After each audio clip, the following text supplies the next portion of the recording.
Good morning everyone. मैं हूँ CA Nisha Sharma और मैं आ गई हूँ आपको अकाउंट्स के बेसिक्स क्लियर करवाने। जैसा कि हम सब जानते हैं कि ये यूट्यूब चैनल है उन बच्चों के लिए जो 10th के बाद +1 में आए हैं और उनको अकाउंट्स में कुछ डिफ़िकल्टीज आ रही हैं। उन डिफ़िकल्टीज को बहुत ही इजी वे में सॉल्व करवाने के लिए मैं आ गई हूँ आपकी मदद के लिए। तो चलिए, अगर आपने मेरी प्रीवियस वीडियोस देखी होंगी तो आपको अकाउंट्स का बेसिक जो कि उसकी फाउंडेशन है, जो उसके रूल्स हैं, वो क्लियर हो गए होंगे। तो अब हम उसी वीडियोस को कंटिन्यू करते हुए जर्नल एंट्रीज में नेक्स्ट एंट्रीज कैसे पास करते हैं वो सीखेंगे। तो आज का जो हमारा एंट्री है वो है सुरेश परचेजेस द गुड्स। ठीक है, जैसा कि हम डिस्कस कर चुके हैं कि जब भी हम अपनी एंट्री पास करेंगे तो हमने एंट्रीज को क्रैम नहीं करना बल्कि उनको क्रिएट करना है। और एंट्रीज को क्रिएट करने का एक बहुत ही जादुई मेथड मैंने आपको अपनी प्रीवियस वीडियोस में दिखाया हुआ है, जिसमें हम सबसे पहले ये देखेंगे कि अकाउंट में एंट्रीज पास करते टाइम कौन से अकाउंट्स इन्वॉल्व हैं। आप जल्दी ही मेरे को कमेंट बॉक्स में कमेंट करके बताइए कि वो कौन से 3 तरह के अकाउंट्स हैं जिसमें हम अकाउंट्स को कैटेगराइज करते हैं। सबसे पहली बात, कौन से अकाउंट्स इन्वॉल्व हैं? सुरेश क्या है? हमारा पर्सनल अकाउंट। देखिए, अकाउंट का एक बहुत ही अच्छा सा ये तरीका है कि अकाउंट्स करते करते आप हर जनरल एंट्री में अपने प्रीवियस क्लासेस को रिवाइज कर सकते हैं। सुरेश परचेजेस द गुड्स, इसमें ट्रांजैक्शन क्या हो रही है? ट्रांजैक्शन हो रही है कि सुरेश ने अपना सामान खरीदा क्या है? ट्रांजैक्शन। परचेजेस द गुड्स, ठीक है, और गुड्स हमारे क्या है? Real account. ठीक है, अब हमने अपना फर्स्ट स्टेप जो है वो कंप्लीट कर लिया है। फर्स्ट स्टेप में हमने ये देख लिया कि इसमें कौन कौन से अकाउंट्स इन्वॉल्व हैं। तो इसमें कौन कौन से अकाउंट्स इन्वॉल्व हैं? पर्सनल और रियल। अब हम इनके गोल्डन रूल्स अप्लाई करेंगे। पर्सनल अकाउंट का रूल था debit the receiver and credit the giver, और रियल अकाउंट का रूल है debit what comes in, credit what goes out from the business point of view. ठीक है, तो अब ये एंट्री कैसे बनेगी? सुरेश ने गुड्स परचेज की हैं। मान लीजिए कि सुरेश ने परचेजेस की हैं कैश पे। अगर कैश पे परचेज की है, सुरेश का बिजनेस है, ठीक है, सुरेश के बिजनेस में से कैश आउटफ्लो हुआ है। ठीक है, मतलब सुरेश ने परचेजेस कैश पे की हैं और उसने पे क्या किया है? कैश। तो हम एंट्री क्या पास करेंगे? क्रेडिट क्या होगा? To cash account. क्यों हुआ ये क्रेडिट? हमने रूल अप्लाई किया, डेबिट व्हाट गोज आउट। ठीक है, अब हम डेबिट किसको करेंगे? Credit what goes out. अब हम डेबिट किसको करेंगे? परचेजेस को। क्यों? क्योंकि मैंने आपको अपनी प्रीवियस वीडियो में यही सलाह दी थी कि जब भी हम वर्ड यूज करते हैं गुड्स, तो हम goods account debited to cash नहीं लिखते। अकाउंट में अपने अपने लेजर्स बनते हैं, अपने अपने कैटेगरीज बनती हैं, इसीलिए हम परचेजेस को डेबिट करेंगे और कैश को करेंगे क्रेडिट। ठीक है, ये एंट्री हमें क्लियर हो गई। नेक्स्ट अब हम एंट्री करेंगे जिसमें हम ये सीखेंगे, आप साथ साथ इन एंट्रीज को और इनको पास करने के तरीके को अपनी नोटबुक में जरूर नोट करते रहिएगा। ठीक है, नेक्स्ट हमारी एंट्री है ड्राइंग की। ठीक है, ड्राइंग मतलब हमने अपने बिजनेस में से विड्रॉ करवाया है कैश। ठीक है, ड्राइंग की एंट्री पास करने के लिए सबसे पहली चीज क्या आ जाएगी? हम वही एग्जाम्पल कंटिन्यू करते हैं कि सुरेश का बिजनेस है, सुरेश ने विड्रॉ करवाया है, Suresh withdrawal cash of INR 20,000। ठीक है, सबसे पहले इसमें कौन से अकाउंट्स इन्वॉल्व है वो देखेंगे। सुरेश क्या है? सुरेश है हमारा प्रोपराइटर। ठीक है, सुरेश ने विड्रॉ कराया है बिजनेस में से कैश, तो सुरेश कौन है? प्रोपराइटर। उसने विड्रॉ करवाया है, ट्रांजैक्शन क्या हुई है? विड्रॉल। ठीक है, कैश विड्रॉ करवाया है 20,000 का। अब देखिए बिजनेस में से क्या गया? ये रियल अकाउंट है।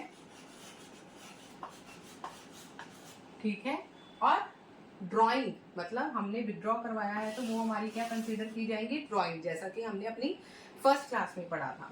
तो हमारी एंट्री क्या बनेगी? Drawings account debited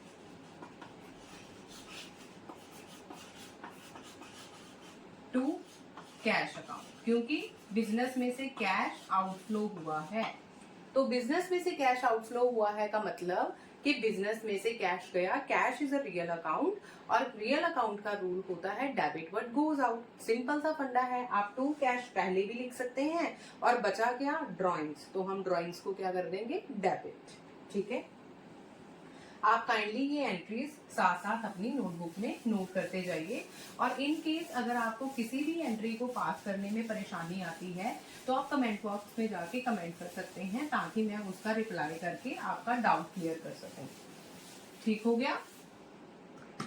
now third entry would be, अगर सुरेश ने गुड्स क्रेडिट पे परचेज की होती तो एंट्री क्या बनती, Suresh purchases the goods on credit. हम धीरे धीरे अपनी फ्यूचर वीडियोस में सारे ही कॉन्सेप्ट्स और सारे ही कैटेगरीज को कंप्लीट करेंगे, लेकिन slowly and steady wins the race वाला हिसाब है। आपको साथ साथ प्रीवियस वीडियोस को देख के रिवीजन जरूर करना है और रिवीजन के साथ साथ आपको नए कंसेप्ट्स को भी अपने माइंड में बिठा लेना है। Suresh purchases the goods on credit, again वही चीज, सुरेश पर्सनल अकाउंट है।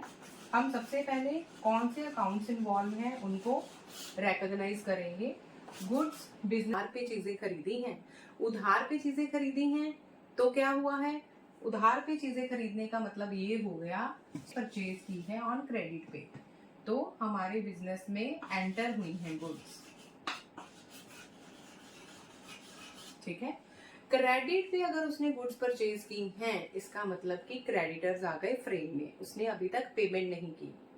हम इसमें अब नेक्स्ट एंट्री क्या पास करेंगे, इसकी एंट्री क्या बन जाएगी, बिजनेस में जो आया है purchases account debit, debit what comes in to. अब हम कैश को क्रेडिट नहीं करेंगे, क्यों, कैश को क्रेडिट करने का मतलब हो जाता है कि बिजनेस में से कैश का आउटफ्लो हुआ है, जबकि हमने यहाँ पर कैश नहीं पे किया। तो हम यहाँ पे क्रेडिट किसको करेंगे, सप्लायर या क्रेडिटर। तो हमारी एंट्री क्या बन जाएगी, purchases account debited to supplier account. ठीक है, बहुत ही इजी मेथड है एंट्रीज को बनाने का। सिर्फ और सिर्फ आपके बेसिक्स थोड़े से क्लियर होने चाहिए और आपको अकाउंट्स पता होने चाहिए कि किस कैटेगरी में कैटेगराइज किए, और आफ्टर कैटेगराइजेशन हमने उन अकाउंट्स के रिस्पेक्टिव रूल्स को फॉलो कर लेना है। सिंपल सा फंडा है, जर्नल एंट्रीज में कोई रॉकेट साइंस नहीं है, सिर्फ बात है आपके कंसेप्ट क्लियर होने की। अब हम एक एंट्री पास करेंगे जिसमें आ जाएगा salary of ₹8,000 paid in cash. हमने अपने बिजनेस में से सैलरी कितने की पे की है, 8,000 की। Again salary is a nominal account. Salary कौन सा अकाउंट है, नॉमिनल अकाउंट, और किसमें पे की है, कैश में। कैश कौन सा अकाउंट है, रियल अकाउंट। दो रूल्स लगेंगे। नॉमिनल अकाउंट का रूल क्या होता है, debit all expenses and losses. तो इस केस में हमारा सैलरी एक्सपेंस है, तो एंट्री क्या बन जाएगी, सैलरी अकाउंट को हम करेंगे डेबिट, और कैश है रियल अकाउंट, और इस and credit what goes out, real account का जो रूल है। तो हमारी एंट्री देखिए कितने सिंपल तरीके से बन गई है, salary account debited to cash account. ठीक है, तो इसी के साथ आज हमने 4 न्यू कंसेप्ट सीखे हैं, 4 न्यू एंट्रीज सीखी हैं अलग अलग तरीके से बनानी।